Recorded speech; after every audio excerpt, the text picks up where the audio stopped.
कि अक्सर 75 सालों की बात करते हैं, लेकिन इन 75 सालों में ये उम्मीद, आशा, ये अभिव्यक्ति की ज्योति कभी थमी नहीं, कभी बुझी नहीं। इस देश की जनता ने खुलकर आलोचना की, निडर होकर धरने किए, प्रदर्शन किए। जब जब जनता नाराज हुई तब तब सत्ता को ललकारा, उसे चेतावनी दी, बड़े से बड़े नेताओं को कटघरे में खड़ा किया, उनसे जवाब मांगा, न्याय मांगा। इस देश के छोटे छोटे से नुक्कड़ की दुकानों में, चाय की दुकानों में, इस देश के घरों में, गलियों में, मोहल्लों में, अखबारों में, प्रकाशन घरों में, न्यायपालिकाओं में चर्चा कभी बंद नहीं हुई। लेकिन आज ये माहौल नहीं है। आज जनता को सच बोलने से डराया जाता है, धमकाया जाता है। पत्रकार हो या विपक्ष का नेता हो या किसी यूनिवर्सिटी का प्रोफेसर हो, छात्र संघ हो या कर्मचारियों का संगठन हो, सबका मुंह बंद कराया जाता है। किसी पे ईडी, किसी पे सीबीआई, किसी पे इनकम टैक्स, फर्जी मुकदमे लगवाए जाते हैं, जेल में डाल दिया जाता है, विपक्षी नेताओं को जेल में डाल दिया जाता है, उनको सताया जाता है। किसी को नहीं छोड़ा इस सरकार ने। देशद्रोही कह के उत्तर प्रदेश में मुझे याद है कुछ अध्यापिकाएं प्रदर्शन कर रही थी, उन पर मुकदमा डाल दिया देशद्रोही का, उन्हें देशद्रोही कह दिया। इन्होंने देश का पूरा माहौल भय से भर दिया है। इनकी मीडिया की मशीन, झूठा डर का माहौल देश में अंग्रेजों के राज में था। जब इस तरफ बैठे हुए गांधी की विचारधारा वाले लोग आजादी की लड़ाई लड़ रहे थे और उस तरफ वाली विचारधारा वाले लोग भय में रहकर अंग्रेजों के साथ साठ-गांठ कर रहे थे।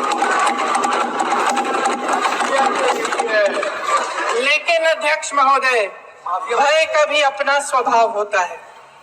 भय फैलाने वाले हमेशा भय का खुद शिकार बन जाते हैं। ये प्रकृति का नियम है। आज इनकी भी यही हालत हो गई है। भय फैलाने के इतने आदी हो गए हैं कि खुद भय में रहने वाले हैं, चर्चा से डरते हैं, आलोचना से घबराते हैं। कई दिनों से हम मांग रहे हैं कि चर्चा करिए, लेकिन चर्चा करने की हिम्मत ही नहीं है।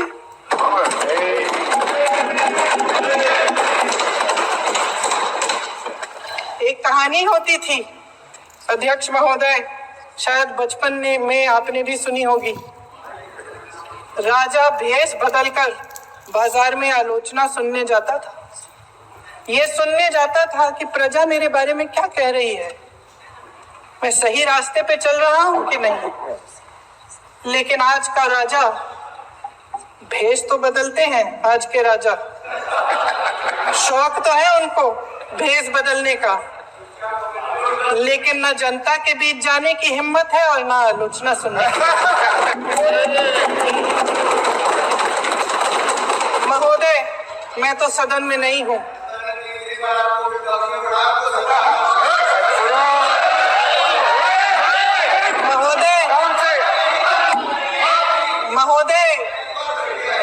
महोदय, जनता में बहुत विवेक है, ये सही है।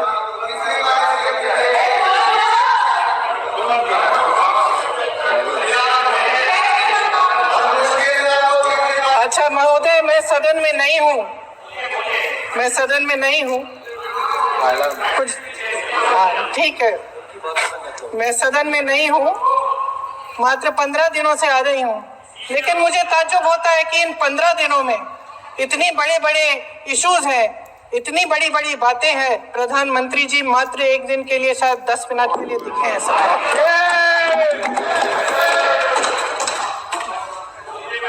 बात यह है अध्यक्ष महोदय जी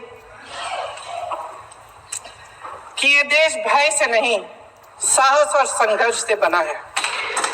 इसको बनाने वाले देश के किसान, जवान, देश के करोड़ों मजदूर और गरीब जनता है।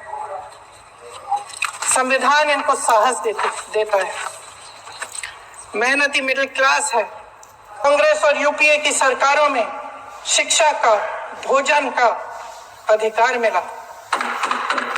75 सालों में जनता का भरोसा मिला। पहले संसद चलती थी तो जनता की उम्मीद होती थी कि सरकार महंगाई और बेरोजगारी पर चर्चा करेगी, कोई उपाय निकालेगी, कोई रास्ता निकालेगी।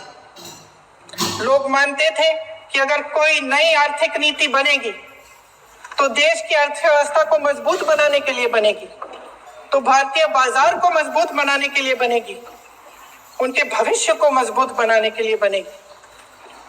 किसान और आदिवासी भाई बहन भरोसा करते थे कि यदि जमीन के कानून में संशोधन होगा तो उन्हीं की भलाई के लिए होगा। आप नारी शक्ति की बात करते हैं।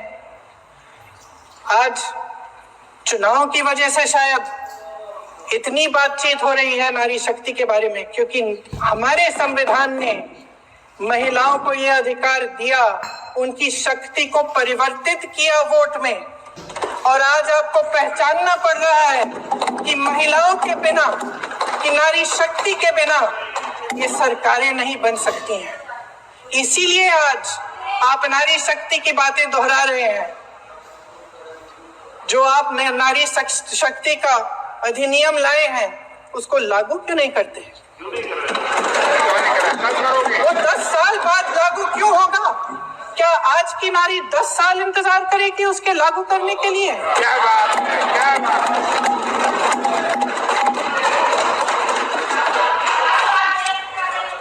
आज संसद में बैठे हुए सत्ता पक्ष के मेरे साथी ज्यादा से ज्यादा अतीत की बातें करते हैं।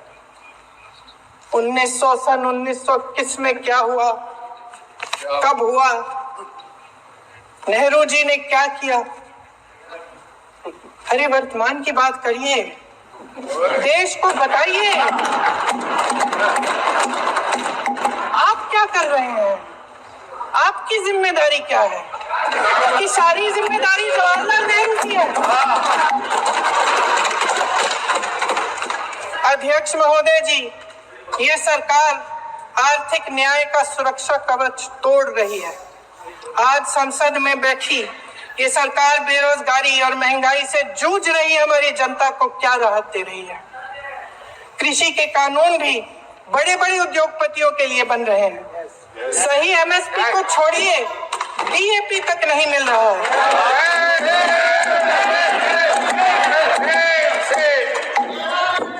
वायनाड से लेकर ललितपुर तक इस देश का किसान रो रहा है। आपदा आती है तो उसको कोई राहत नहीं मिलती। भगवान भरोसे है आज इस देश का किसान, उसको छोड़ दिया गया है। आज हिमाचल में देखिए, जितने भी कानून बने हैं वो सब बड़े बड़े उद्योगपतियों के लिए बन रहे हैं। हिमाचल में जो सेब उगता था उसके जो छोटे छोटे किसान हैं वह रो रहे हैं, क्योंकि एक व्यक्ति के लिए सब कुछ बदला जा रहा है। सुनने की हिम्मत रखो।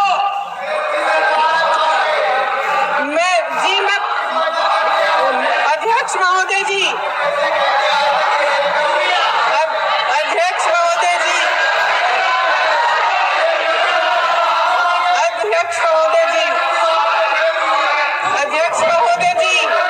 अडानी जी को सारे कोल्ड स्टोरेज प्रदेश की सरकार ने नहीं दिए।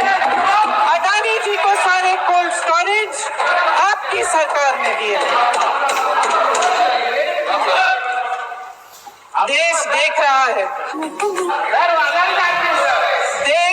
रहा है कि एक व्यक्ति को बचाने के लिए 142 करोड़ देश की जनता को नकारा जा रहा है। सारे बिजनेस, सारे संसाधन, सारी दौलत, सारे मौके एक ही व्यक्ति को सौंपे जा रहे हैं। सारे बंदरगाह, एयरपोर्ट्स, सड़कें, रेलवे का काम, कारखाने, खदाने, सरकारी कंपनियां सिर्फ एक व्यक्ति को दी जा रही है। जनता के मन में हमेशा ये विश्वास होता था कि अगर कुछ नहीं है तो संविधान हमारी सुरक्षा करेगा। मगर आज आम लोगों के बीच ये धारणा बनती चली जा रही है कि सरकार सिर्फ अडानी जी के मुनाफे के लिए चल रही है। देश में बहुत तेजी से गैर बराबरी बढ़ रही है। जो गरीब है वो और गरीब हो रहा है, जो अमीर है वो और अमीर हो रहा है। इस सरकार ने आर्थिक न्याय की भी सुरक्षा कवच तोड़ दिया है और इस देश के जो करोड़ों देशवासी हैं, जो रोजाना भयंकर परिस्थितियों का सामना करते हैं, उनको साहस देता है। वायनाड में जो आपदा आई उसमें एक छोटा लड़का था 17 साल का। 6 घंटों के लिए उसने अपनी माँ को बचाने की कोशिश की। 6 घंटों के लिए आप सोच सकते हैं कि अगर नदी की धारा बह रही है, नाराज है, आप अपनी माँ को पकड़े हो, 6 घंटों के लिए पकड़े रखते हो कि मेरी माँ बच जाएगी और अंत में वो माँ भी बह जाती है। उस लड़के का साहस, उन महिलाओं का साहस जो पीड़ित हैं लेकिन फिर भी अपनी लड़ाई लड़ रहे हैं, उन संभल के बच्चों का साहस जिनके पिताजी अभी अभी गुजर गए लेकिन फिर भी उनके सपनों को साकार करने की हिम्मत है, उनका साहस है, उस साहस से संविधान ने दिया है।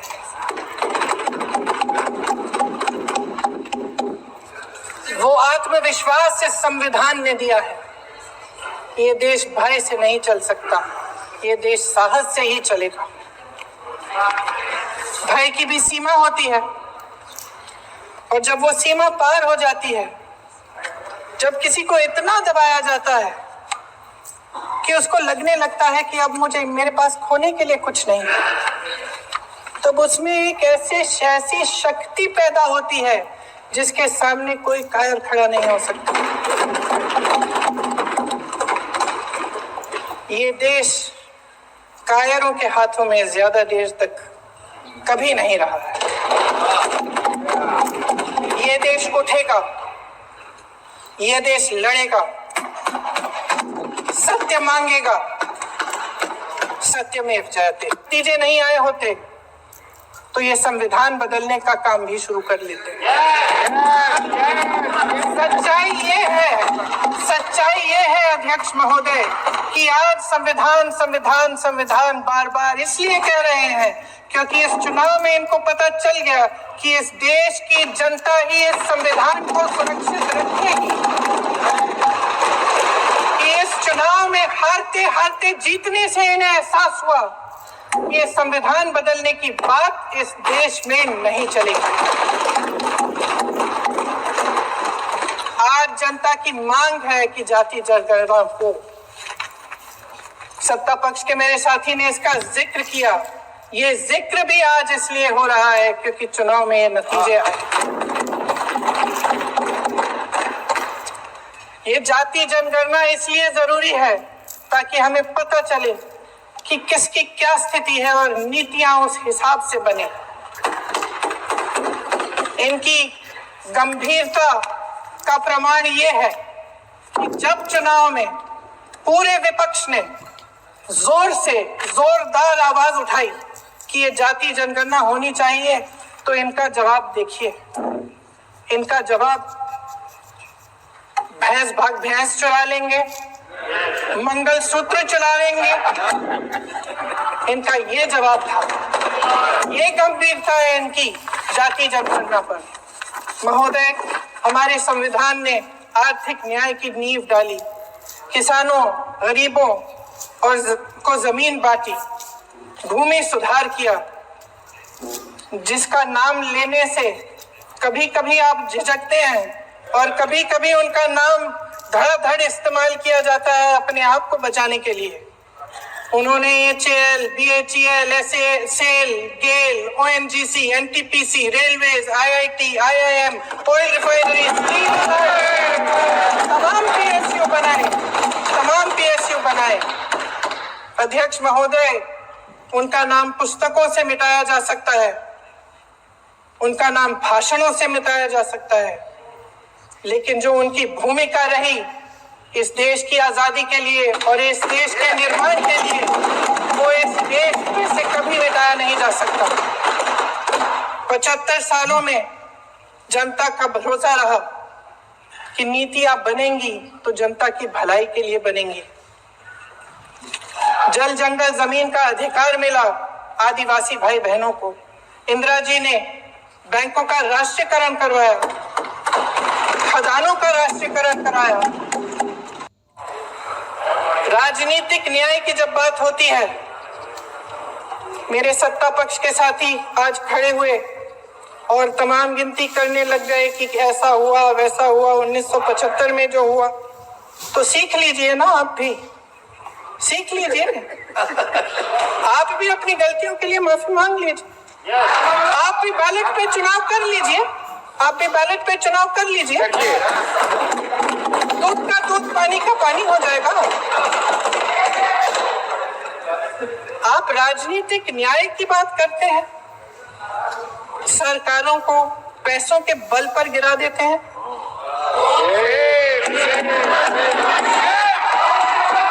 मेरा आग्रह है कि अपन संविधान में सकारात्मक जुड़े।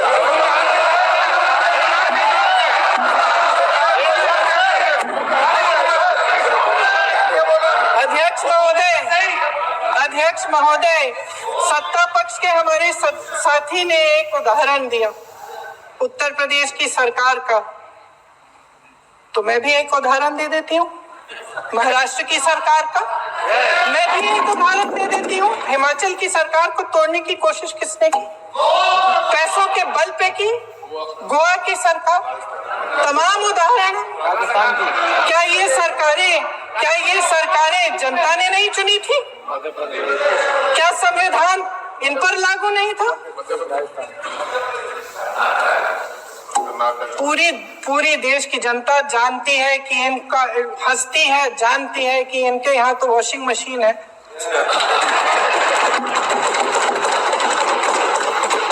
जो यहाँ से वहां जाता है वो धुल जाता है। इस तरफ दाग, उस तरफ स्वच्छता। और मेरे कई ऐसे साथी हैं जो इस तरफ होते थे उस तरफ चले गए, मुझे दिख भी रहे हैं, वॉशिंग मशीन में शायद धुल गए हैं। अध्यक्ष महोदय, जहां भाईचारा और अपनापन होता था, जहां हमारे संविधान ने एकता का सुरक्षा कवच दिया था, वहां शक और घृणा के बीज बोए जा रहे हैं। एकता का सुरक्षा कवच तोड़ा जा रहा है। प्रधानमंत्री जी यहाँ सदन में संविधान की किताब को यूं माथे से लगाते हैं, लेकिन संभल में, हाथरस में, मणिपुर में जब न्याय की गुहार आती है, उठती है, तो उनके माथे पे शिकन तक नहीं आता।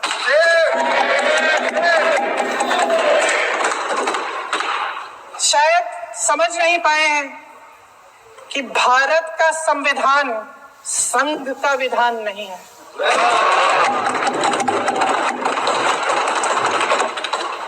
भारत के संविधान ने हमें एकता दी, हमें आपसी प्रेम दिया। उस मोहब्बत की दुकान जिस पर आपको हंसी आती है, उसके साथ करोड़ों देशवासी चले। करोड़ों देशवासियों के दिल में एक दूसरे के लिए प्रेम है, घृणा नहीं है।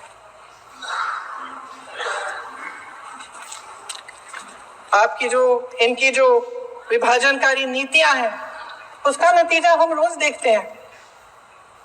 राजनीतिक फायदे के लिए संविधान को छोड़िए, देश की एकता को भी ये रख नहीं सकते, इसकी सुरक्षा नहीं कर सकते। हमने संभल में देखा, मणिपुर में देखा। दरअसल इनका कहना है कि